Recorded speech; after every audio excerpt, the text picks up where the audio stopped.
ce CGP qui vont avoir demain qui frappe à la porte, lui c'est un bon, lui c'est un tocard.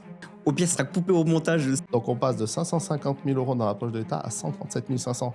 Demain, je veux être bon en sport, je vais pas écouter un médecin obèse sur la nutrition, je vais plutôt écouter quelqu'un qui a utilisé ses propres conseils sur lui-même avant de me donner des conseils, je le trouve beaucoup plus légitime.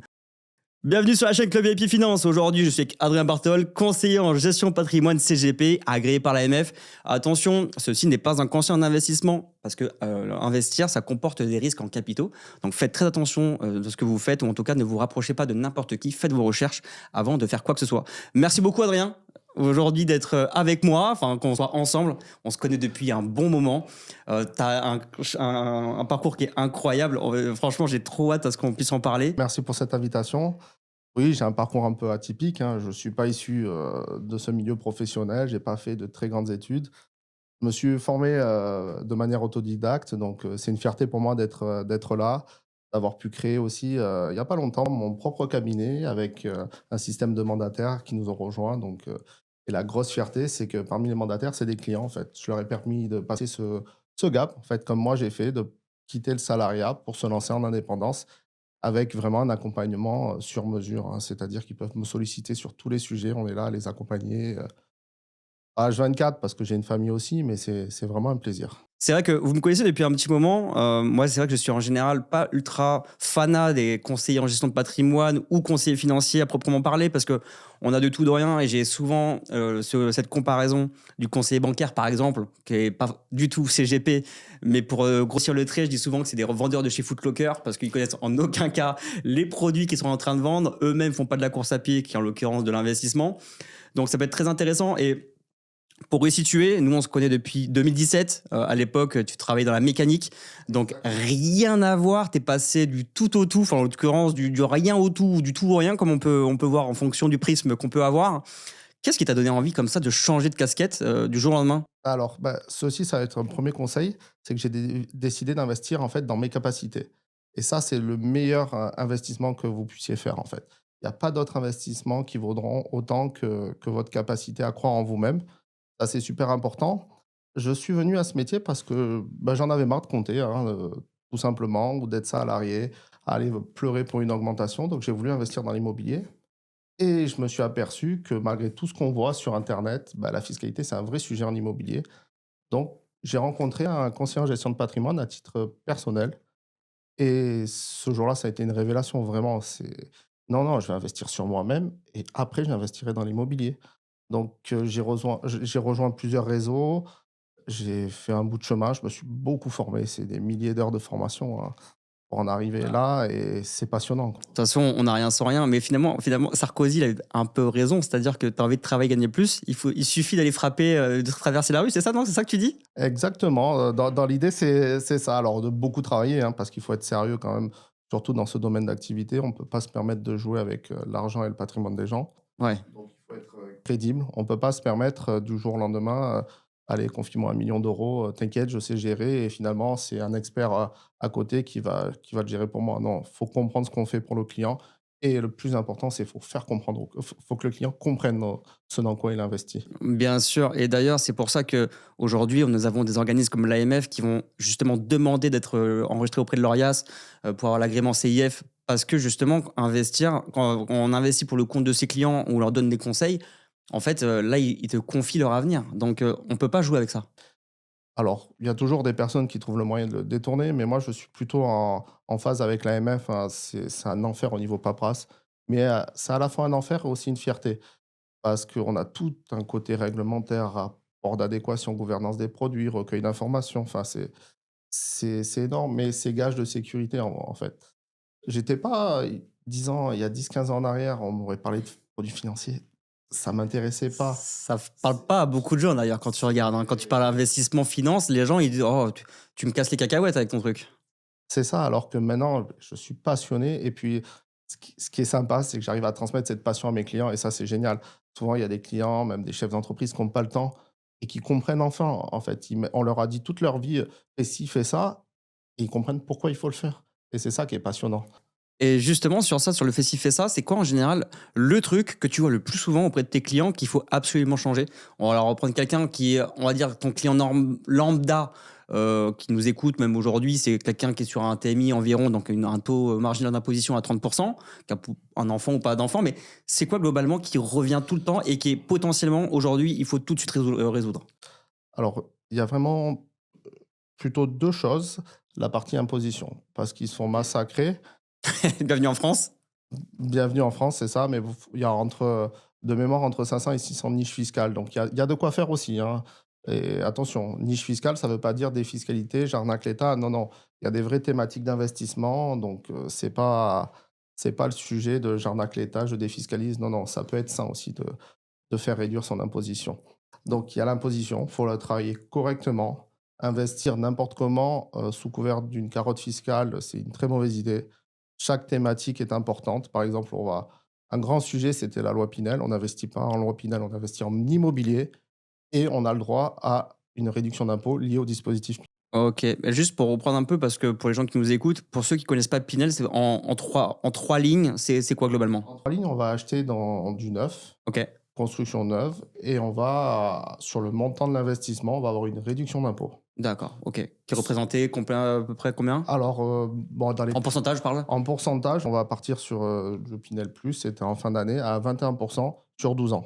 D'accord, ok. Ce qui est plutôt pas mal, mais voilà, faut toujours le faire dans cet ordre-là. On achète de l'immobilier et on a une carotte fiscale. Il faut jamais acheter un dispositif fiscal, ça marche pas comme ça.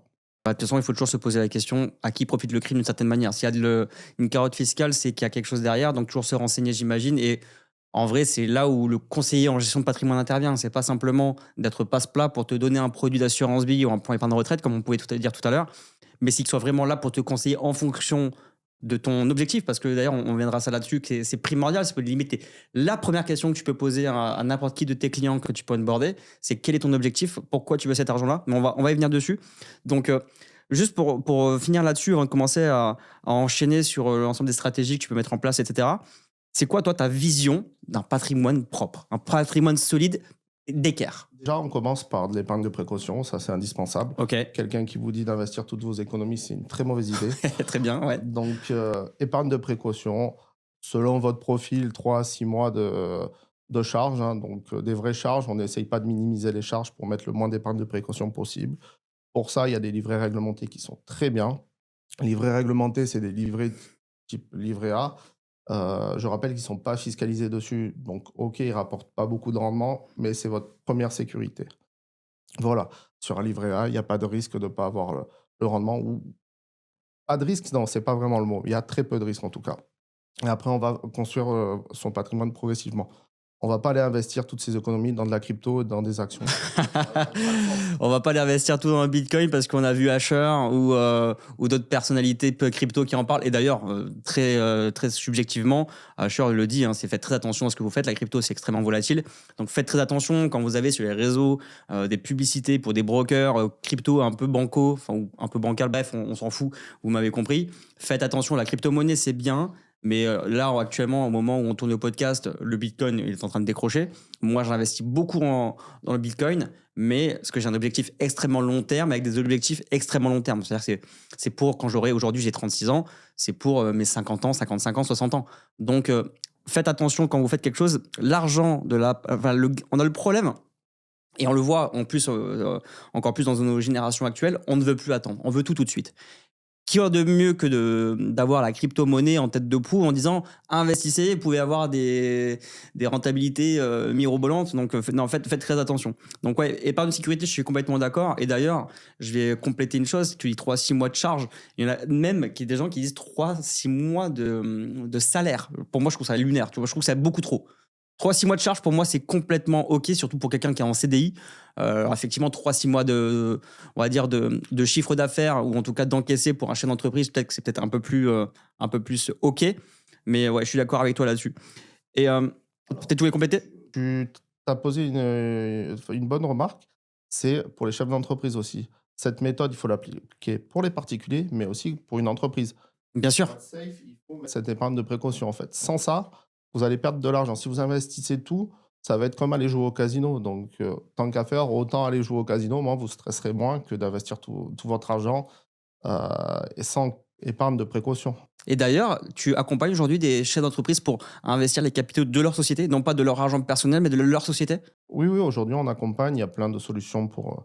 C'est quoi aujourd'hui les 2-3 produits phares, qui peuvent être intéressants pardon, pour toutes les personnes qui disposent d'une entreprise aujourd'hui, type SASU, SAS ou même micro, je ne sais pas si c'est Alors aujourd'hui, ce qui est intéressant quand on a des salariés, c'est l'épargne salariale, parce qu'il y a vraiment un sujet fiscal dessus.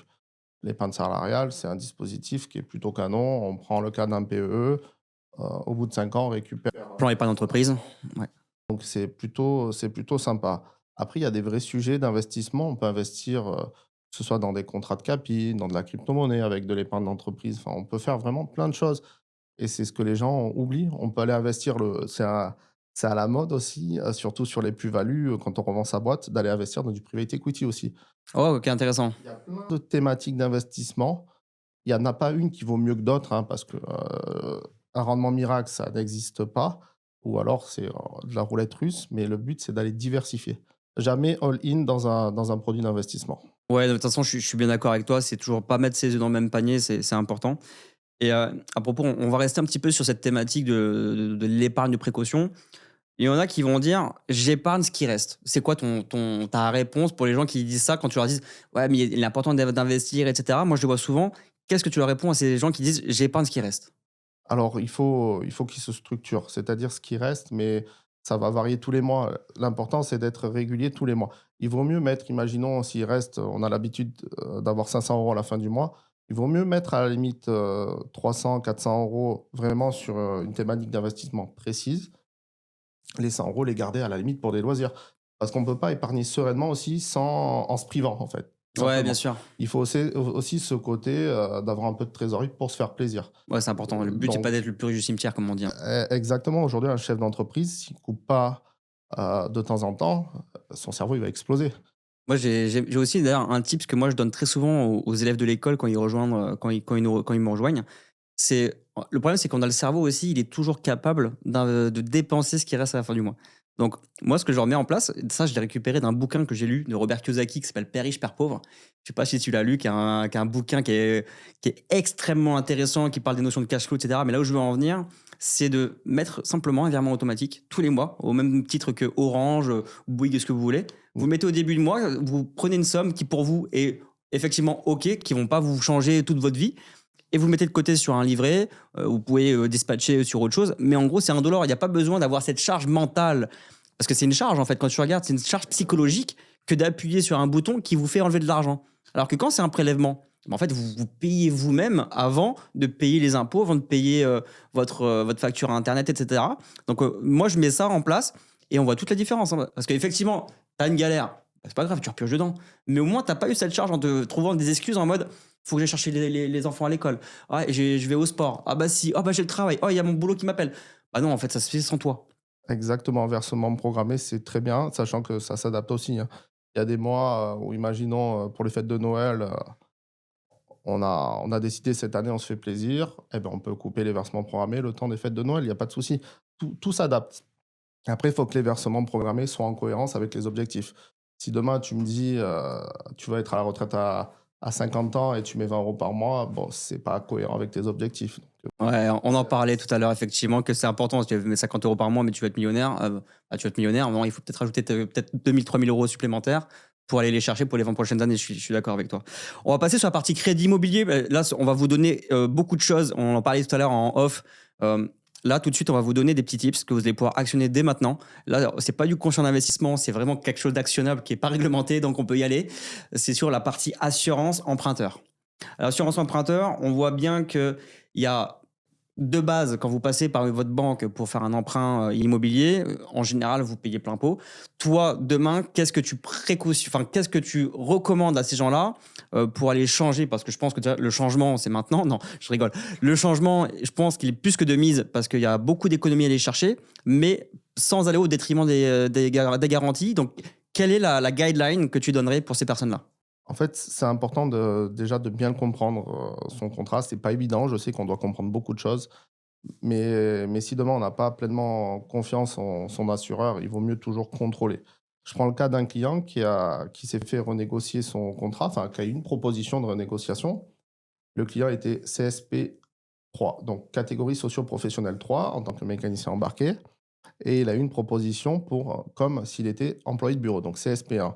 Donc forcément, on économise de l'argent, mais derrière, il n'est pas couvert pour son métier, pour son activité. Donc c'est important de faire attention aux garanties.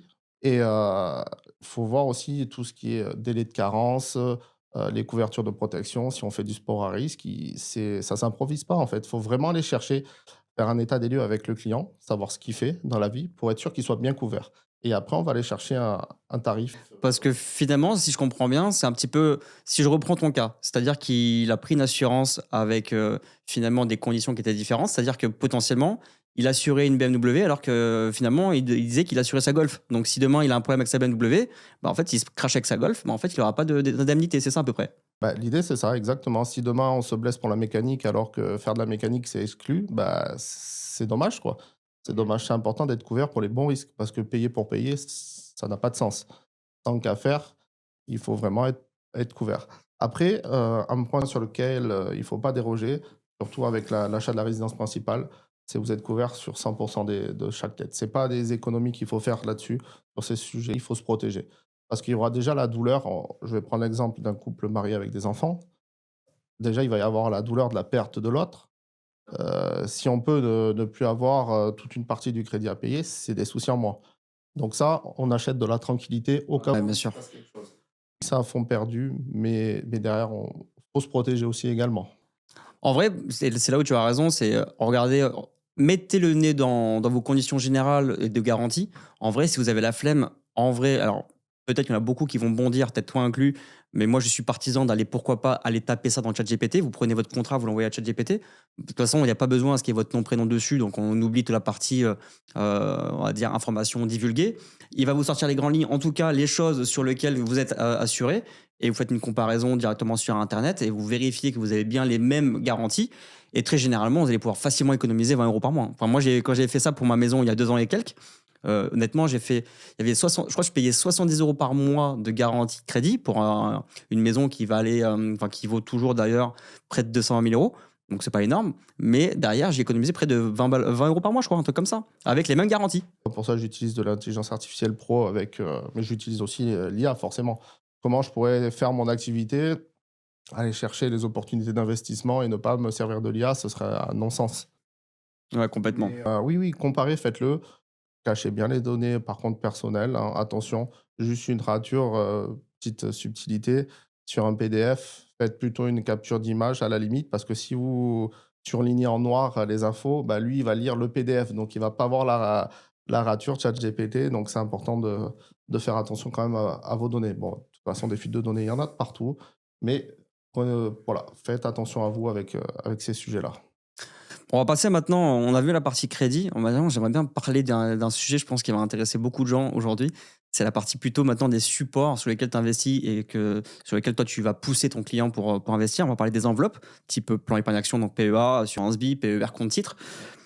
Aujourd'hui, on va prendre un peu les enveloppes choisies par réflexe. C'est-à-dire que tu as des gens, je pense que quand tu les prends aujourd'hui en conseil et qui rentrent dans ton portefeuille client, ils ont généralement, je pense, des choses investies par réflexe, mais pas forcément par objectif. Donc, qu'est-ce que tu vois généralement ou qu'est-ce que tu fais généralement? C'est quoi les 3 points, les 3, 4 points qu'il faut directement regarder avant d'investir sur l'un ou sur l'autre? Alors le point que je vois le plus, c'est de l'assurance vie. Bien souvent, c'est pour faire plaisir aux banquiers, Ouais. ou à la compagnie d'assurance, ils ont fait prendre une assurance vie. L'inspecteur impôt, Ouais, c'est ça. Donc le but, moi inspecteur l'assurance assurance, vie, pardon. j'adore, j'adore cette partie-là, l'assurance vie, c'est ce que je préconise en premier parce qu'on va construire un patrimoine en fait comme une pyramide. Épargne de précaution et après on va aller chercher des solutions diversifiées. Assurance vie, c'est quelque chose de plutôt safe. Après, tout dépend quel profil investisseur ont les clients. Mais bon, par contre, on va pas parler d'assurance vie forcément fort ou quoi que ce soit. Parce que quand les clients viennent chercher un professionnel, ils attendent du conseil. Si c'est pour prendre du fonds euro, ils n'ont pas besoin de moi. Aucun intérêt, je suis bien d'accord. Ils vont sur une banque en ligne avec le moins de frais possible et c'est très bien. Donc l'assurance vie, par contre, ils ne connaissent pas. Par exemple, il y a des sujets comme l'avance en assurance vie. Il n'y a pas grand monde qui sait ce que c'est. Pourtant, l'avance, En- Alors explique-nous, parce qu'on en a parlé tout à l'heure et je pense que ça peut être extrêmement intéressant parce qu'on a une vision galvaudée de l'assurance vie et je pense que l'avance, comme tu m'as dit, ça fait partie des bangers de l'assurance vie. c'est extraordinaire l'avance. On va partir, la seule fois où je suis parti sur du fonds euro pour utiliser cette avance rapidement, on a un fonds euro boosté à 4,50. L'avance, c'est un prêt qu'on se fait à soi-même. C'est-à-dire que, imaginons, j'ai 100 000 euros dans l'assurance vie, je veux me faire une avance. Je vais me verser 50% de l'avance. Il y a des conditions. Et selon Donc tu te verses 50 000 euros. je me verse 50 000 euros. En cas classique, si je retire les 50 000 euros, mon contrat, il vaut 50 000 euros, ce qui me reste. Là, avec l'avance, c'est différent. C'est-à-dire que mon contrat continue à générer des intérêts sur 100 000 euros. Ok, d'accord. Tu as juste fait un emprunt, mais c'est comme si ton contrat gardait 100 000 euros sur la poche. Exactement, c'est ça. Donc, on continue à générer des intérêts sur 100 000 euros. Je me suis prêté 50 000 euros. Alors, il y a un taux. Donc là, l'euro boosté, c'est 4,50. Le taux de mon avance que ça me coûte, c'est 4,10. Donc, je me prête de l'argent et ça m'en rapporte quand même. C'est ça qui est extraordinaire. Et derrière, on est parti pour faire un investissement immobilier avec mes clients, sachant qu'ils ont un appartement annexe en cours de vente et il va venir rembourser cette avance-là. Ok, bah bon, dans ce cas-là, effectivement, parce que l'avance, il faut que tu la rembourses sous combien de temps? Alors, selon les compagnies d'assurance, tu as 3 ans jusqu'à 9 ans. Ok, jusqu'à 9 ans. Donc, Et c'est extraordinaire. Ça ressemble un petit peu au Crédit Lombard que les multimillionnaires et milliardaires aiment bien, hein. C'est-à-dire que pour faire simple, Crédit Lombard, c'est sur des actions, ça évite de sortir de ses positions. C'est un peu le même principe que l'avance. ça, c'est assez incroyable, ça, cette histoire. Et dans quel cas tu vas. Parce que c'est vrai que quand on pense conseiller en gestion de patrimoine, on pense assez peu pour l'épargne action, compte titre. Donc, on parlera un peu du PER tout à l'heure sur la partie des fiscs éventuellement. Mais dans quel cas, toi, tu as commencé? Parce que de ce que j'ai compris, on en a parlé un peu en off tout à l'heure, et toi, tu vas pas forcément pousser en premier le PEA malgré que la personne avait vraiment faire de la capitalisation, donc de la performance. Tu lui préconises de l'assurance vie. Pourquoi? Bah, déjà, l'assurance vie, nous, on a une vraie particularité au sein du cabinet, c'est qu'on les construit, nos contrats. Donc, on sait faire de la performance. Ça, c'est important, hein. Là, on est sur des belles années. On a réussi à faire aller entre 6, 10, 12% sur de l'assurance vie. Euh, Ceux qui nous regardent, je vous laisse regarder vos contrats d'assurance vie. Je suis pas sûr que ça arrive à délivrer cette performance si vous avez ouvert ces comptes auprès de votre banquier préféré. J'aime beaucoup l'assurance vie. Voilà, c'est vraiment un couteau suisse. Après, on va aller chercher du PEA, du compte titre pour d'autres supports d'investissement. Mais c'est vraiment comme quand on construit une maison. Il y a des règles en fait à appliquer quand on construit une maison. Et on ne va pas commencer par la toiture s'il n'y a pas de fondation, tout simplement. Et pour moi, c'est vraiment assurance vie. Après PEA, compte titre, crypto-monnaie, en fait, ça va être le sommet de notre pyramide, d'aller de diversifier et de sécuriser. Et on va monter sur du plus dynamique et volatile. Donc, mettons, aujourd'hui, je te prends quelqu'un, encore une fois, ceci n'est pas un conseil, bien évidemment, mais c'est pour avoir une image un petit peu et que je puisse comprendre aussi, parce que je parle pas régulièrement avec des CGP, c'est toujours intéressant, parce que moi, j'ai mon point de vue par rapport à mon expérience, par rapport à ma vision, etc. Donc, c'est intéressant d'avoir la tienne. Pour quelqu'un qui, aujourd'hui, pas forcément marié ou en couple, j'en sais rien, mais quelqu'un qui a 30 000 euros aujourd'hui sur son. En épargne, tu vois, donc c'est pas du tout investi. Toi, tu lui préconises quoi par rapport à ces différentes enveloppes? Après, voilà, tout dépend de sa situation. Il est propriétaire de résidence Objectif principale. retraite, tu vois. Objectif retraite. Bah, déjà, on va commencer par une assurance vie et après, on va continuer sur un petit peu plus diversifié. On peut même aller aussi sur des petites enveloppes de club deal immobilier, par exemple. Mais pour en prendre un peu de répartition, tu dis un petit peu. Quand tu dis un petit peu, c'est quoi? Histoire de pouvoir un peu donner des exemples types, hein, tu vois, des templates Ce qui est types. important de voir aussi, c'est vraiment, et c'est là qui est le rôle du conseiller, et c'est pour ça que donner vraiment un schéma d'investissement type, on analyse tout du client. Combien de salaire il a? Son patrimoine? Est-ce qu'il va avoir de l'héritage? Le train de vie aussi, parce qu'il y a des clients qui crament tout. Donc là, je dirais, oui, au moins 20 000 euros en assurance vie. Ok. Et après, ça dépend de sa capacité à épargner. Si demain, il peut mettre 1 000 euros par mois, on peut se permettre d'être un... Toi, il met 400 euros par mois, voilà, globalement. Oui, donc c'est pas mal. Est-ce qu'il a des projets Il a déjà sa résidence principale, tu vois, donc là, il est tranquille, il a rien d'autre. Il a sa résidence principale, il est en CDI, tranquillou. enfants, mariage prévu? Il a pas d'enfant encore, il est pas marié encore, voilà. Donc c'est pour ça, je mettrais voilà, 20, peut-être 25 000 euros en assurance vie, quelque chose de stable. Ok. Surtout si dans le futur, il va y avoir des enfants. Après, on peut aller chercher du PEA, on peut aller chercher du CTO, on peut aller chercher un peu de crypto-monnaie, mais le but, c'est vraiment d'aller diversifier. Ok. Et dans l'assurance vie, par curiosité, tu lui ferais investir dans quoi? L'assurance vie, ça dépend déjà de son profil investisseur, en Il fait. est dynamique à mort. Il est dynamique.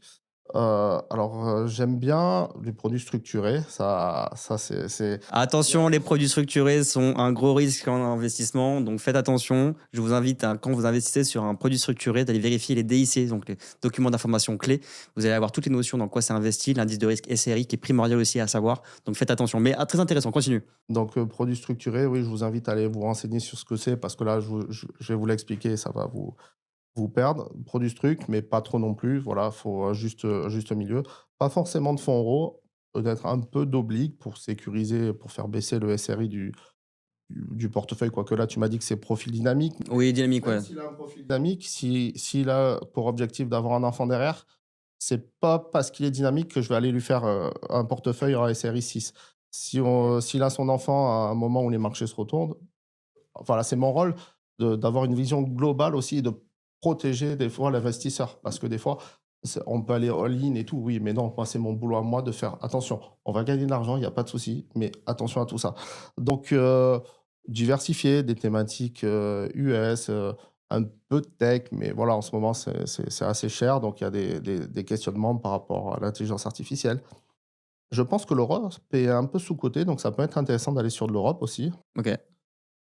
Chine, un petit portefeuille, chinois, marché émergent aussi également. Ça repart, hein. La grosse thématique du moment, c'est la défense aussi. La défense, effectivement, ça repart. Enfin, j'ai un de mes amis, un de mes amis proche, qui travaillait anciennement chez LVMH au pôle IoT, donc objet connecté, qui connaît beaucoup de gens dans le milieu de la tech. Et il a vu que maintenant, à l'époque, on était dans un moment donné, jusqu'à il y a 2 ans, on était à fond dans le luxe. Le luxe était avec le vent en poupe énormément. Et maintenant, les profils, aujourd'hui, ils sont recrutés à tour de bras pour les A-players, donc pour les gens qui ont eu des super jobs, etc. Aujourd'hui, ils sont débauchés côté luxe pour être embauchés côté défense. Et c'est énorme, hein, c'est un gros sujet. Là, aujourd'hui, la plupart on va dire des brains, ils vont tous côté défense, hein. Ça recrute à tour de bras, ce que je vois, hein. Alors, Tout je pense que nucléaire le et tout. luxe, il faut pas l'enterrer non plus. Non, pas Mais du tout. l'ultra luxe, voilà, l'ultra luxe, c'est OK. Le luxe classique, c'est peut-être Type Louis Vuitton, effectivement, un petit c'est peu plus compliqué, voilà, mais aller dans du Kering, LVMH, c'est toujours une bonne idée. De toute façon, si pour ceux qui ont l'habitude d'investir, dans des ETF, on en retrouve, forcément, c'est des grosses, structures. C'est de l'ultra luxe, l'ultra luxe avec un objectif moyen long terme, c'est toujours une bonne idée. Le luxe classique, oui, attention un petit peu. Après, quelle thématique il pourrait y avoir? Je sais que le secteur bancaire européen a énormément marché. Crédit Agricole, ils ont bien performé dernièrement. Bah, j'ai un fonds, c'est AXA, non là, c'est hors et matières premières. C'est Axiom, sur le système bancaire, il a fait du 100 dans ma ligne d'assurance vie cette année. Waouh, C'est incroyable, ça, c'est beau, oui. incroyable et bon, forcément, il y a des fonds, hors et matières premières aussi. Bah, l'or a explosé, enfin, il a bien corrigé avec le cuivre dernièrement et l'argent, mais il a bien explosé quand même, mine de rien. Mais pour se protéger, j'aime bien partir plutôt sur le système aurifère plutôt que sur l'or pur. Parce Ok. qu'on va investir dans les minières, enfin Effectivement, alors pour les personnes qui nous écoutent, qui ne connaissent pas, effectivement, au lieu d'investir dans de l'or directement type ETF, dans des valeurs aurifères, c'est-à-dire dans des entreprises qui sont liées à l'industrie de l'or. Ok, super intéressant. Là, j'aimerais bien un petit peu parler, ça c'est quelque chose que j'avais abordé avec un autre podcast avec Cyril la dernière fois. Je voulais voir un peu sur les frais, parce qu'on a très souvent, bon, moi inclus aussi, une vision plutôt caricaturée et plutôt assez pessimiste de l'ensemble des empilements de frais qu'on peut avoir sur une assurance vie. Qu'est-ce que tu recommanderais pour quelqu'un qui aujourd'hui a une assurance vie ouverte n'importe où, avec CGP ou sans CGP? Quels sont les éléments, en tout cas, qu'il faut qu'il vérifie, qui pourraient lui dire peut-être que je me fais avoir ou pas, ou alors qu'il ait des explications? Donne 3 points de qu'est-ce qu'il doit vérifier, le rassurer pour potentiellement se dire qu'il ne se fait pas avoir, parce qu'il y a peut-être il y a aussi des gens bien dans la vie, hein, dont tu en fais partie, enfin, à mon sens. Qu'est-ce que tu leur dirais de vérifier? Alors, bon, les frais d'entrée, ça, tout le monde connaît. Attention aux personnes qui proposent 0 frais d'entrée parce que tout travail mérite salaire, donc il y a forcément des frais quelque part. Aujourd'hui, on retrouve des frais d'entrée, des frais de gestion, des frais, on peut prendre sur la performance. Attention aux frais de sortie aussi. Moi, j'ai du mal, avec les frais de sortie, hein, j'en prends pas. Parce que du coup, c'est mieux de prendre les frais à l'entrée quand le contrat n'est pas trop valorisé, alors qu'à la sortie, bah, c'est là où on prend jackpot parce que le contrat, il a bien valorisé si on a été bon. Donc ça et il y a un sujet aussi, je crois, c'est le taux de distribution. C'est-à-dire qu'on n'est pas obligé de distribuer tout le rendement d'un fonds. Donc il faut regarder toutes ces petites lignes en assurance vie. pour faire la synthèse. Moi, je préfère mes clients, il y a pas de sujet là-dessus. Ils payent des frais de l'entrée, on fait de la gestion libre ensemble. Ça leur coûte 1 en moyenne, des fois c'est un peu moins de frais de gestion. C'est tout pareil que s'ils étaient en gestion pilotée, c'est-à-dire ils confient leur gestion à une société de gestion, peu importe, Pierre, Paul, Jacques, le nom de la société, on s'en fiche. Nous, on fait de la gestion libre, c'est-à-dire on va conseiller nos clients et c'est le client qui aura la main mise dessus et ça leur coûte moins cher en frais de gestion. Et après, tu as gestion libre sous mandat, je sais pas si vous en faites? Non, non, non, nous, on fait que la gestion libre, c'est ce qui coûte le moins cher au client. Parce que là, en fait, pour vous expliquer un petit peu, effectivement, aux différentes personnes qui nous écoutent, vous avez différents modes de gestion possibles sur des assurances vie ou même sur des travaux, des plans épargne retraite. Donc, gestion libre où le client a totalement la main libre. Gestion pilotée, c'est qu'il ne peut rien faire de plus à part verser, mais c'est pas sur quoi il verse. Et après, il y a des subtilités parce que entre les deux, déjà, les frais de gestion annuels ne sont pas les mêmes. Et il y a des subtilités en fonction des différents courtiers, en fonction des différents produits, où la frais de gestion, il y a un entre-deux, la gestion libre sous mandat, et vous avez les mêmes frais de gestion en gestion libre sous mandat qu'en gestion libre, sauf que derrière, bah, vous passez avec un mandat qui est confié à un gestionnaire comme toi ou n'importe qui d'autre, qui va faire l'allocation, en tout cas l'arbitrage des fonds qu'il y a dedans en votre nom. Donc Il voilà. y a des très bonnes sociétés de gestion, mais c'est vrai que j'ai tendance à voir, j'ai des clients qui payent, gestion pilotée, 1,5 de frais de gestion par an. C'est un peu cher par rapport aux performances que ça délivre. Je pense à un contrat spécifique où le rendement du contrat annualisé, c'était 1,12 de rendement. Il y a plus de frais de gestion que de rendement du portefeuille. Waouh. C'est un vrai sujet. Payer des frais, oui, mais pour des bonnes raisons, voilà. Allez vous rapprocher d'un professionnel qui vous explique déjà, qui vous fait comprendre, sans utiliser de mots trop techniques, hein. Jusqu'à présent, on n'a pas utilisé quand même trop de mots techniques. Ça sert à rien d'utiliser des mots trop techniques. Il faut que vous compreniez. Il vous fait comprendre, ce dans quoi vous investissez et vous accompagne, en fait, sur tous les sujets. Et là, il y a pas je suis OK, nous, nos clients, ils payent des frais d'entrée, il y a pas de sujet là-dessus, ils les remboursent assez rapidement. Mais derrière, il y avait une vraie notion de conseil, c'est-à-dire qu'ils ont une problématique, on est là pour leur répondre, pour les aider, en tout cas, pour les accompagner. J'ai une question là-dessus, c'est demain, parce que je pense que ça a suscité beaucoup d'intérêt et de questionnements sur, OK, de ce que je comprends aujourd'hui, ça peut être intéressant de prendre un CGP avec moi. Qu'est-ce que tu ferais toi, enfin, qu'est-ce que tu te donnerais toi comme red flag, en tout cas comme checklist à suivre pour dire ce CGP qu'ils vont avoir demain qui frappe à la porte, lui c'est un bon, lui c'est un tocard. Déjà, s'il veut vous vendre un produit ou s'il met en avant un produit. S OK, Déjà, c'est une flag direct parce que, comment on peut vendre un produit, sans avoir connaissance d'un pro enfin, d'un bilan patrimonial complet, en fait, on peut pas savoir. L'exemple, 500 000 € à placer, OK, j'envoie un contrat, je fais quoi? Quel est le patrimoine? Quels sont les revenus? 500 000 €, mais le patrimoine, il est égal à 10 millions ou 500 000 €, c'est tout le patrimoine?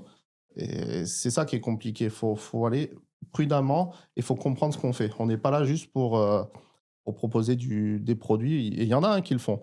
Mais moi, je suis incapable et de toute façon, c'est le deal que j'ai dès que je les ai au téléphone, mais c'est pas encore des clients, on va dire, c'est des leads ou des recommandations. Je leur dis: «Par contre, je suis pas là juste pour placer de l'argent, je suis là pour vous accompagner. Donc si vous voulez juste placer de l'argent, allez voir votre banquier, ce sera le mieux placé». Voilà, je refuse, hein, vraiment, ça m'arrive de refuser des clients parce que non, non, si je suis là, je les accompagne. J'ai pas envie de faire de SAV derrière. Si je place de l'argent, j'investis dans quoi? Dans des kilos de patates? Enfin, bah, en fait, finalement, c'est un petit peu grâce à cet état d'esprit que finalement, bah, tu peux me dire, comme tout à l'heure, comme tu disais au début du podcast, que tu as des clients qui deviennent mandataires. C'est-à-dire que tu as des gens que tu commences à accompagner qui ont un petit peu des révélations de choses qui les intéressent et qui se disent, mais finalement, c'est pas des escrocs, ou pas tous en tout cas, et que bah, du coup, ils ont envie de bosser avec toi, quoi. bah, c'est ça et j'ai, une grosse fierté de la famille très, très proche qui est pas venue tout de suite, qui a été chef d'entreprise, qui a très bien gagné toute sa vie. Et son discours maintenant, c'est incroyable. Depuis qu'il nous a découvert, en 60 ans, c'est la première fois que j'ai accès à du conseil, vraiment.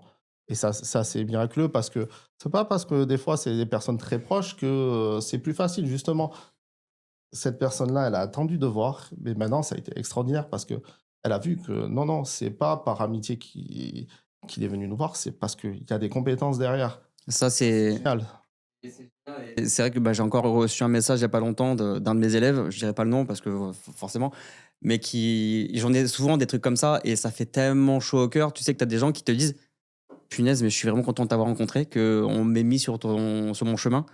parce que bah, grâce à toi X ou Y, ou en tout cas tu crées en tout cas des réflexions, des stratégies, des nouvelles prises de vue, et tu te dis mais en fait il y a des choses qui existent.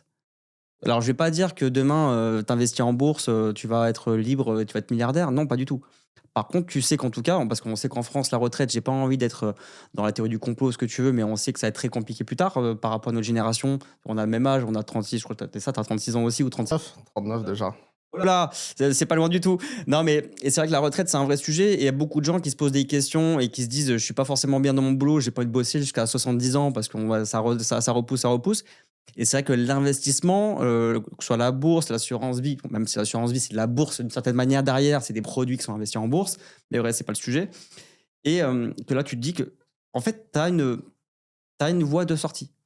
T'as une voie de sortie, qu'il y a des choses qui existent, qu'il n'y a pas uniquement que des trucs qui viennent sur les réseaux en mode escroc, c'est qu'il y a des vrais sujets, des vraies possibilités. C'est pas réservé uniquement à ceux qui gagnent énormément d'argent.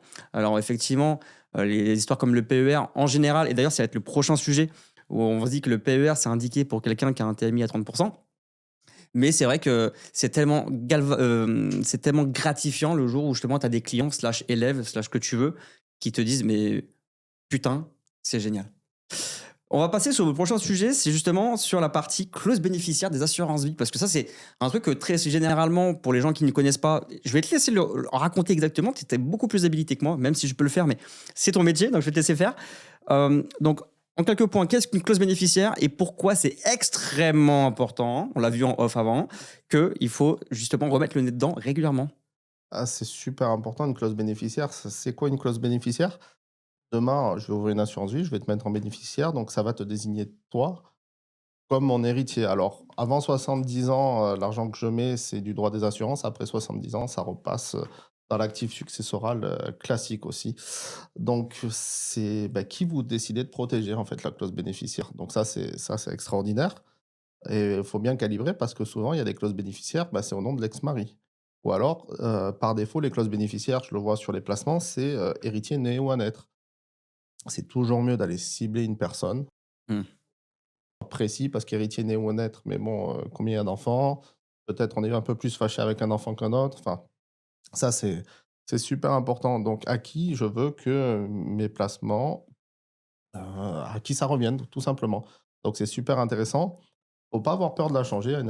Globalement, une clause bénéficiaire, si les clients veulent la changer tous les jours, on peut la changer tous les jours. Donc, me faites pas ça, s'il vous plaît, parce que ça me fait beaucoup de paperasse. Mais en tout cas, qu'il y a et ça se construit. Et le top du top, quand il y a vraiment des gros sujets de transmission, c'est de faire une clause bénéficiaire. On va chez le notaire, on calibre tout ça et au moins on est serein. Et j'ai aussi une question parce que ça, c'est quelque chose qui. Alors, forcément, on y pense tous. De demain, bah, même si je le souhaite à personne, bah, de perdre ses parents ou de perdre un proche. Parce que je pense que c'est quelque chose que tu dois voir régulièrement. J'imagine quand il y a des successions ou les successions arrivées, etc. Euh, Est-ce que, d'après toi, là, il faut en parler? Parce que c'est vrai que l'argent est tabou en France. On n'a pas, il y a beaucoup de gens qui encore ne disent pas je t'aime ou qui vont pas parler d'argent avec leurs enfants, avec leurs petits-enfants. Qu'est-ce que tu recommandes à ces gens-là aujourd'hui pour préparer et peut-être potentiellement éviter le pire en fait en termes d'embrouille familiale? C'est quoi que tu vois, toi généralement, et qu'est-ce que tu recommandes? Alors, bon, après, il y a toujours des personnes fermées avec qui on peut rien faire, hein. Malheureusement, c'est comme Ça ça. fait Mais partie après, du c'est jeu. malheureusement et heureusement pour eux parce que je comprends quand je vois tout le SAV que je fais avec les clients par rapport à ce qu'ils avaient fait avant d'être client du cabinet. Je comprends qu'il y a plus de confiance. Pour ça, je j'ai pas ce problème-là avec mes clients, du côté tabou parce que du moment où on arrive, on veut les conseiller et que les gens le comprennent, il y a pas ce sujet tabou. On n'est pas là pour prendre leur pognon. Oui, on a un business à faire tourner, il y a pas de souci là-dessus. Et derrière, on est là pour leur apporter de la plus-value. Et quand on leur apporte de la plus-value et la plus-value, c'est pas que financière, c'est en termes de connaissances. J'ai un client qui lit maintenant les revenus économiques et qui comprend les revenus économiques et qui me dit: «Merci pour ça» et c'est ça qui est sympa. Donc à partir de moment où les gens, on leur explique, il faut savoir se mettre au niveau de son interlocuteur. Demain, on va avoir un professionnel du secteur, on n'aura pas le même discours que quelqu'un qui a jamais. Mais évidemment. Donc ça, c'est super important. Du moment qu'on arrive à être pédagogue et faire comprendre, peu importe le produit, qu'on arrive à le faire comprendre à l'interlocuteur, ça lève le tabou et en général, ils sont open pour discuter pour la transmission, la succession. C'est super important de la préparer, hein. On va prendre le cas de cliente, nièce, tante. Bah, la tante veut transmettre 55% part à l'État. Bon, je le fais pas, j'enlève l'abattement, mais bon, voilà, c'est quand même, assez élevé et si on prépare pas ces sujets, tout le patrimoine qu'on a mis une vie à construire, on le voit dilapider, quoi. Ouais, clairement. Et choisir la destination de son épargne. Ouais, mais alors justement, est-ce que tu en parles quand même, tu les sensibilises de la nécessité de parler avec leurs enfants, que qu'est-ce qu'ils vont avoir le droit, pas le droit, ou enfin, en général, c'est pas abordé le pas le droit, mais est-ce que c'est quand même une notion que tu vois avec eux de la nécessité d'être transparent et de communiquer avec ses enfants pour les préparer à l'avenir là-dessus? C'est ça, bah, surtout ce qu'on fait, nous, c'est beaucoup d'éducation financière. Parce que je sais pas si c'est oui, bon, on n'est pas si éloigné en âge que ça, mais moi, je faisais de la flûte au collège, je Ok. ne fais plus de flûte maintenant, alors que l'éducation financière, on n'en a pas. Oui, c'est Et vrai moi, ça. ce que j'encourage et je suis content parce que même une cliente de 19 ans qui est pas du tout là-dedans, elle comprend ce que c'est, en fait. On arrive, et à l'éduquer et à faire comprendre. On n'est pas juste là pour à tout prix mettre des produits, même si un enfant de 13, 14, 15 ans veut comprendre des sujets, il y a pas de souci.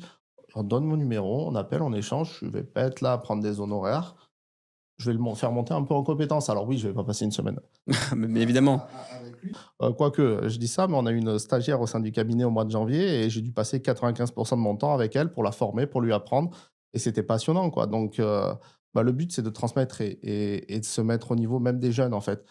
Quand on leur apprend, bah, derrière, c'est génial, quoi. On les rote pour la vie et ils éviteront beaucoup d'embûches. C'est ce qui fait plaisir, c'est ce que moi je le sens, moi je le vois.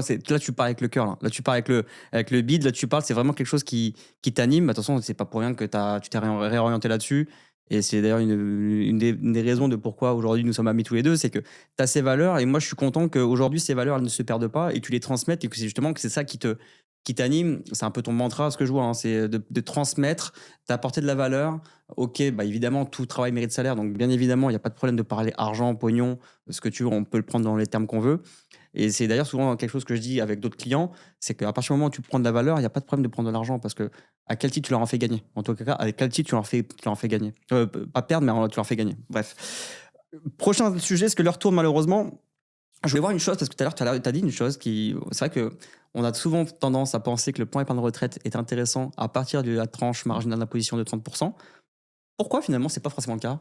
En fait, tout se calcule. Déjà, le plan d'épargne retraite est intéressant, mais l'avantage fiscal, moi, je vous conseille fortement de le réinvestir. Si vous en servez pour acheter les vacances, le dernier iPhone et tout, c'est peut-être pas le bon sujet. Le mieux, c'est de faire travailler cette économie d'impôt pour avoir encore plus d'impact.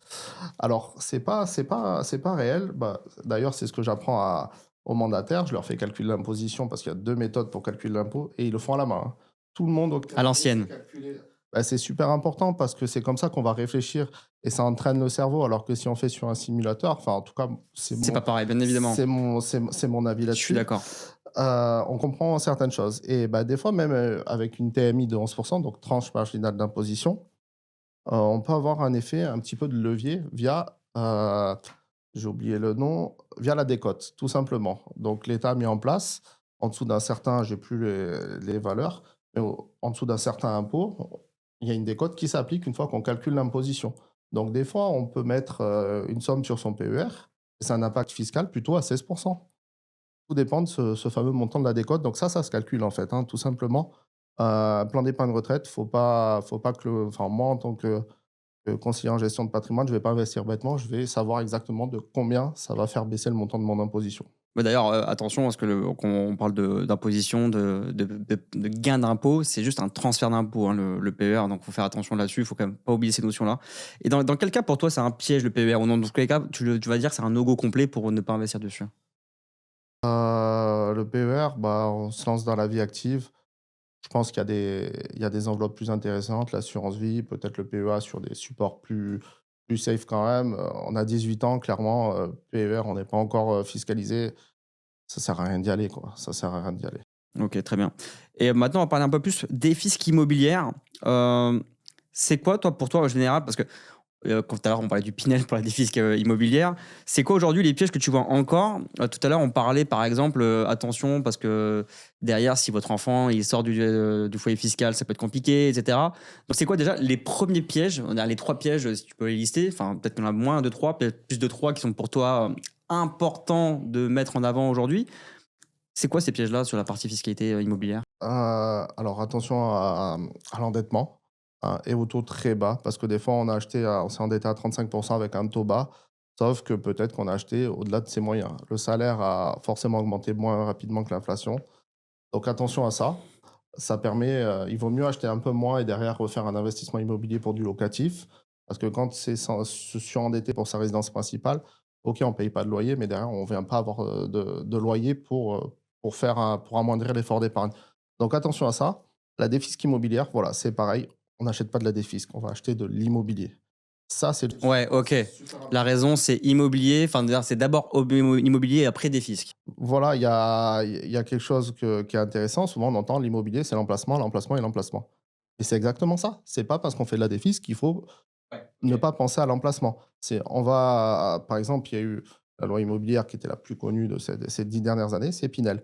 On n'achète pas un bien en loi Pinel. Non, on achète un bien immobilier et derrière, on a la cerise sur le gâteau, c'est la défisque via la loi Pinel. J'ai vendu un seul Pinel à un client et j'ai sélectionné d'ailleurs la personne qui fait la gestion locative pour ce client. Ça, tu le savais pas, je te l'avais pas dit. Et la personne qui a fait la gestion locative a réceptionné, parce qu'elle a fait la réception aussi de l'appartement, elle a réceptionné trois 4 biens dans cette résidence, au sud de Toulouse, c'était. Elle est tombée amoureuse du bien. C'est sa propre fille à cette personne qui loue l'appartement. Et c'est comme ça que je veux faire de l'immobilier aujourd'hui. C'est quand c'est quali que tout roule, parce qu'un bien immobilier qualitatif, on va pouvoir sélectionner le locataire, on va pouvoir, enfin, Bah oui, c'est en fait, t'es royal, t'as as beaucoup plus bah, de demandes qu'autre chose, tu croules sous les demandes, donc tu peux choisir. Et d'ailleurs, c'est un parallèle que, enfin, c'est pas vraiment un gros rapport avec le sujet, mais peut-être que ça peut en aider plus d'un qui potentiellement être entrepreneur. C'est demain, vous avez besoin de recruter, faites la même chose, le même processus que pour avoir un client. Prenez du volume. Et comme ça, vous n'allez pas tomber sur la première planche pourrie et pour subvenir à vos besoins instantanément, parce que sur du moyen long terme, c'est comme l'investissement, ça peut être avec une grosse décote comme le Bitcoin. c'est ça. Non, il faut être, toujours rigoureux, ne pas faire de choses dans la précipitation. Dès qu'on se précipite, souvent, malheureusement, il y a des risques de se casser la figure. Ouais, mais bien évidemment. Et d'ailleurs, toi, parce qu'on n'a pas vraiment abordé l'histoire, toi, ton cabinet, il est où, toi? Donc moi, il est sur Roquebaron. Donc sur Roquebaron, on travaille et on reçoit du monde depuis notre domicile. On forme aussi nos mandataires depuis notre domicile, mais après, principalement, clairement, c'est nous qui nous déplaçons. C'est plus facile pour nous et pour les clients d'avoir tous les papiers qu'on va leur demander parce qu'on a besoin de faire une analyse globale. Quand ils sont à leur domicile, au moins, ils ont accès à tout. C'est pas mal, on se déplace partout en France aussi, parce qu'il n'y a pas de raison de se limiter à un secteur géographique. Voilà, moi, j'envisage peut-être de prendre des bureaux parce que je crois profondément au potentiel de ce secteur qui est Brignoles. Ouais, parce que moi, c'était mon prochain élément, parce qu'on parlait de Roquebaron. Pour ceux qui nous écoutent, Roquebaron, alors c'est à côté de Paris. Non, pas du tout. Dans Roquebaron, on est dans la région toulonnaise, dans la région sud-est, pas loin de Marseille finalement, Marseille, Toulon, En Provence. à côté pas loin de Fréjus. Donc on est sur la région sud-est. Mais d'ailleurs, toi, tu élargis à quel niveau, toi d'ailleurs, par rapport à ton cabinet? Alors, Ouais. la clientèle, c'est partout en France. J'ai Ah aussi oui, bien des d'accord. clients sur Paris que dans l'est de la France, que sur Poitiers, Marseille, et ainsi de suite. Il y a pas de il y a pas de sujet. Bon, d'une, la visio, c'est très bien. Après, j'aime bien aller les voir quand même de temps en temps parce que c'est important d'avoir cette relation de confiance, en fait, et que par écran interposé, c'est pas tout le temps le cas. Mais non, non, c'est partout en France, en fait. Il y a pas de raison, de ne pas les avoir si elles correspondent au profil du cabinet, c'est-à-dire qu'elles veulent accompagner et ça, c'est le seul critère qu'on ait, bah, il y a pas de raison pour pas que je la prenne en cliente. Donc ça veut dire que potentiellement, quelqu'un qui nous écoute aujourd'hui, il est à Paris, il est en région parisienne ou même à Nantes, il a un projet, n'importe, même pas forcément projet, il a 20 000 euros, il veut les investir, il peut te contacter, tu peux l'accompagner? Exactement, ouais, c'est Ok. ça. Contrairement à je sais qu'il y a beaucoup de confrères, qui ont des gros cabinets, ils font des barrières d'entrée. Moi, cet état d'esprit, j'espère le garder le plus longtemps possible. J'ai pas commencé dans la vie active avec 100 000 € de côté, donc Bien sûr, il faut commencer par quelque il chose. y aura pas de barrière d'entrée et même si moi j'ai pas le temps et cetera, il y aura toujours quelqu'un pour l'accompagner cette personne-là. Parce qu'il y a pas de petits moyens, grands clients en fait, ça veut rien dire. Chacun investit à hauteur de ses capacités et c'est dommage de rendre l'accès au conseil, trop élitiste en fait, tout simplement. D'accord. Donc ça, c'est pas l'état d'esprit du cabinet, hein. Quand je me suis lancé, jusqu'à un moment, il me restait 50 € sur le compte bancaire, hein, d'économie, pour toute la famille. Donc, bah, voilà. C'est pour ça que je veux pas de critères de richesse ou quoi que ce soit. On prend, voilà, les clients qui veulent être accompagnés. Oui, il faut un minimum forcément parce que quelqu'un qui met 20 € par mois, donc je peux lui filer du conseil, mais j'ai des partenariats qui me permettent pas d'aller investir 20 € Ouais, par 20 € par mois, ça peut être compliqué, je suis bien d'accord. C'est ça. Bon, ça peut être d'un euro par mois, mais dès qu'on commence à avoir une construction patrimoniale, je pense que d'ailleurs, il faut commencer avec quoi? C'est peut-être 200 €, 300 € par mois? Non, nous, on a des clients des partenariats, pardon, qui nous permettent, d'avoir accès à partir de 100 € par mois, donc c'est 100 € par mois, ok. c'est pas mal. Après pareil, il faut qu'il y ait une cohérence avec les objectifs. 20 € par mois, 1 € par mois, ça n'a pas de sens, en fait, pour le client. C'est pas en mettant 1 € par mois que la personne, elle va Bien sûr. réussir à atteindre ses objectifs. Que dans ce cas-là, en dessous de 100 € par mois, qui commence à mettre de côté, à épargner de côté si c'est pas déjà le cas. Une fois que c'est le cas, moi perso, je les envoie souvent par rapport en fonction de leurs objectifs. Eux, ils vont prendre la décision de faire de l'investissement en bourse pour commencer, se faire un peu la main et après potentiellement passer au next niveau avec un CGP comme toi. Ça veut dire que. Oui, tu voulais dire quelque chose? Très intéressant. Voilà, avec 1 € ou 20 € par mois, ils peuvent l'investir dans leur propre formation. C'est-à-dire que se faire la main en allant investir par eux-mêmes pour essayer de comprendre, mais vraiment dans un but pédagogique. Il ne faut Oui, pas qu'ils partent du principe, qu'ils vont gagner de l'argent, ce ne sera pas forcément le cas, mais ils vont investir sur eux-mêmes. En fait, ils vont comprendre comment ça se passe et là, oui, ça peut être pertinent. donc ça veut dire que moi, j'ai des gens en tête, par exemple, qui potentiellement peuvent être intéressés par tes services. Tu accompagnerais, par exemple, aussi quelqu'un qui a une SASU et qui a besoin d'investir les capitaux de son entreprise? Donc ça veut dire qu'aujourd'hui, potentiellement, vous êtes particulier, vous êtes professionnel en entreprise, en personne morale. Vous pouvez investir en personne morale, d'ailleurs, on l'a pas vu, mais après, ça peut être des sujets interminaux, mais sur l'assurance vie, du plan de retraite aussi, je crois, sur du personnel mondial. Il y a il y a du CAPI, il y a énormément de choses. Donc, à partir du moment où vous avez un projet qui commence à sortir un peu du domaine du quotidien, rapprochez-vous de quelqu'un non seulement d'agréé, mais surtout qui est compétent. Parce que moi, je le dis encore, je l'ai dit tout à l'heure, mais je le redis parce que pour moi, je ne comprends toujours pas pourquoi les gens font aveuglément confiance aux produits financiers, enfin proposés pardon, par leurs conseillers bancaires qui n'y connaissent rien. C'est comme je vais prendre souvent cette analogie. Demain, je veux être bon en sport. Je ne vais pas écouter un médecin obèse sur la nutrition. Je vais plutôt écouter quelqu'un qui a utilisé ses propres conseils sur lui-même avant de me donner des conseils. Je le trouve beaucoup plus légitime. Donc, rapprochez-vous de quelqu'un qui fait les mêmes choses et surtout qui connaît les choses et qui les connaît, les applique au quotidien, qui est professionnel. Évidemment, il va vous prendre de l'argent et je sais même pas comment ça se passe d'ailleurs pour quelqu'un qui a pas envie non plus de passer à la caisse. C'est quoi le système de rémunération? Ah tiens, c'était la question, je voulais finir là-dessus. Au pire, ça sera coupé au montage si c'est complètement hors scope. Mais comment est rémunéré un CGP aujourd'hui globalement? Aujourd'hui, il y a plusieurs moyens de rémunération. On peut prendre des honoraires de conseil. Ok, donc ça c'est one shot. C'est du one shot, ça peut être régulier, c'est assez open, hein, la rémunération du CGP. Après, il y a, les frais, notamment des frais d'entrée. Donc les frais d'entrée, souvent, c'est les compagnies d'assurance rétribuent toute une partie des frais d'entrée. Donc Ok. c'est principalement la rémunération du conseiller. Donc par exemple, si je reprends, donc déjà première chose, donc mettons un forfait unique pour le conseil, mettons 200 €, 300 €, ce que tu veux, bref. Deuxième chose, frais d'entrée, c'est-à-dire que, mettons, tu as 1% de 100 € investis, bon, j'ai une bêtise, tu vas avoir 1 € ou une partie de ces 1 € qui vont être rétribués par l'assureur, ok. Ensuite, Après, tu peux avoir une petite partie des frais de gestion, voilà, qui vont te servir de rémunération. Et après, bon, globalement, en fait, tu as toujours des frais. C'est rare que l'argent transite directement par nous. Quand il transite par nous, c'est surtout des honoraires de conseil. Après, ça dépend des supports d'investissement. C'est vraiment en format de rétrocession de la part du professionnel. Demain, on fait, pour revenir sur la partie immobilier, le Pinel, donc le client paye son bien et après, c'est le promoteur qui nous rémunère en partie. En fait, c'est toujours un pourcentage. C'est le gros système de revenus des conseillers en gestion de patrimoine. et d'ailleurs, c'est là où ça peut être intéressant de prendre un conseiller en gestion de patrimoine parce que j'aimerais bien finir là-dessus parce que c'est vrai que tout à l'heure on en a parlé, c'est un peu banger, c'est le JFI. Oui, GFI, bah, j'avais le sujet tante nièce. Personne ne connaît. Enfin, personne. C'est un groupement forestier, c'est pas mal. On a des sociétés qui sont pas mal en France, qui ont 20 à 30 ans d'historique. C'est pour la gestion des forêts, tout simplement. Parce que bah, je ne savais pas avant de m'y intéresser. Une forêt, ça se gère, ça s'entretient si on veut qu'elle survive. Et ça, c'est ultra banger au niveau de la transmission. GFI, si on prend les bonnes enveloppes, il y a 75% d'abattement dans la transmission. C'est-à-dire que tante nièce, 1 million d'euros à transmettre à la nièce, l'État français, si on fait rien, on enlève les abattements, l'État prend 50%. 55%.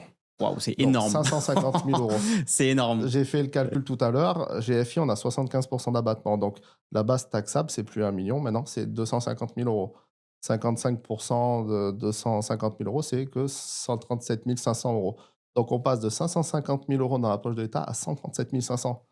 C'est... C'est extraordinaire. Mais attention, il faut le faire du vivant, hein, bien évidemment. Ce genre de choses, c'est pas faisable en amont. Et il faut détenir pendant 1 an au minimum, je crois. C'est ça, selon les partenaires, il faut que bah, notamment dans mon exemple, la tante détienne pendant 1 an et après elle peut transmettre à sa nièce. Donc toi, t'as des... Alors, quelqu'un, admettons, qui est concerné, je sais pas, il a envie de transmettre 400 000, 300 000, 200 000, il a envie de faire un investissement GFI, comment ça se passe? Enfin, c'est quoi? C'est comme un contrat d'assurance vie? Ça fonctionne comment? Oui, l'idée c'est ça. Après, il faut qu'il se rapproche d'un professionnel, déjà pour expliquer, parce que forcément, ça se limite pas à ce qu'on peut dire dans un délai de temps assez raccourci, mais il faut se rapprocher d'un professionnel. Il va le conseiller, il faut être sûr que ce soit bien adapté aussi, hein. Ça, il y a toujours ces notions-là d'adapter le conseil au client. Mais oui, il faut se rapprocher d'un professionnel. Peut-être pas tous font de la GFI, mais c'est vrai que c'est intéressant. Ou alors vous tapez GFI sur Internet et vous essayez de regarder les avis, etc. Ou sinon, vous Regardez sur ChatGPT. c'est ça. Bah, oui et non, parce que ChatGPT maintenant, j'ai vu que, ça peut être aussi, modifié et tout, donc c'est plus forcément autant intelligent qu'avant. Tu peux l'induire, forcément selon ce que tu c'est comme Google, hein, en fait, hein, tout simplement. Google, tu vas venir te faire référencer et ChatGPT, maintenant, tu peux aussi, créer cette partie-là, te faire référencer, sortir avant les autres, donc c'est pour ça. Non, sur internet, moteur de recherche GFI ou alors contacter un professionnel et surtout ce sera vraiment le conseil. Comprenez ce dans quoi vous investissez. J'allais te dire, c'est quoi le mot de la fin? Finalement, c'est celui-là. C'est comprenez en quoi vous investissez. Exactement, c'est ça. Même si vous vous cassez la figure ou pas, peu importe, comprenez ce dans quoi vous investissez. C'est le secret. Ça, épargne de précaution, c'est les meilleurs conseils que je peux vous apporter. Adrien, on va maintenant finir là-dessus. Aujourd'hui, où est-ce qu'on peut te suivre? Aujourd'hui, moi, je suis principalement disponible via LinkedIn. On a un site internet aussi avec le cabinet. Donc, le nom du cabinet, c'est Beckaps Conseil. Les liens seront en description, bien évidemment. Et beaucoup sur LinkedIn. J'aime bien partager du contenu pédagogique. Alors, Ok, trop bien. c'est peut-être moins vendeur, etc. Je suis pas là à cliquer en urgence, etc. Mais par contre, j'essaye d'apporter un peu de l'informatif pour les gens parce que c'est important. De l'éducatif, bien évidemment, ouais. Exactement, c'est ça, tout à fait. C'est vrai que c'est un peu mon procédé aussi, c'est partager de la valeur en amont pour montrer que dans tous les cas, tu es quelqu'un qui est bien constitué, qui a de la valeur à donner, qui a de l'expertise, qui n'est pas sorti uniquement de là parce qu'il a vu de la lumière. Donc intéressant, donc quelqu'un qui potentiellement demain, il a un vrai projet, il a envie tout de suite de pouvoir travailler avec toi, plutôt sur ton site web, plutôt que ton LinkedIn, mais en tout cas, même si tu peux faire parler d'eux, mais Après, mes coordonnées, mon téléphone, c'est très bien. on va éviter le téléphone dans LinkedIn, sur YouTube, mais bon, on mettra directement. Mais voilà, c'est ça, le lien et dessus, il y a mes coordonnées avec mon épouse. Ah oui, en plus, ce qu'on n'a pas dit, c'est qu'en plus, tu travailles en famille, tu travailles avec ton épouse, etc. Exactement. Ouais, franchement, je vais le dire en live parce que je trouve que c'est encore plus de valeur. Honnêtement, moi, je suis fier de toi, de ce que tu es devenu parce que tu as eu un chemin incroyable. Donc, franchement, c'est super top, surtout avec les valeurs que tu partages qui, pour moi, sont un peu manquantes parfois en fonction de ce qu'on peut consommer sur les réseaux. Donc, je suis vraiment content de t'avoir dans mon réseau. Non, mais vraiment, c'est pas parce que c'est un podcast que je le dis. Je le pense sincèrement. Donc, je te souhaite tout le meilleur. J'espère que tu vas rentrer encore plein de clients parce que bah, forcément, si tu apportes autant de valeur que ce que tu as pu évoquer, bah, c'est que tu changes des vies, tu changes des patrimoines, tu changes des transmissions et tout ce qui va avec. Et ça, c'est chouette et je pense que c'est ce qu'on a besoin pour notre génération. Merci, Adrien. Qui nous écoute aujourd'hui, abonnez-vous, c'est gratuit et surtout vous allez voir tout le contenu régulier qui peut être sorti au fur et à mesure. Il y a énormément de contenu dont un qui va être incroyable à venir, donc abonne-toi. C'était Cédric, ciao.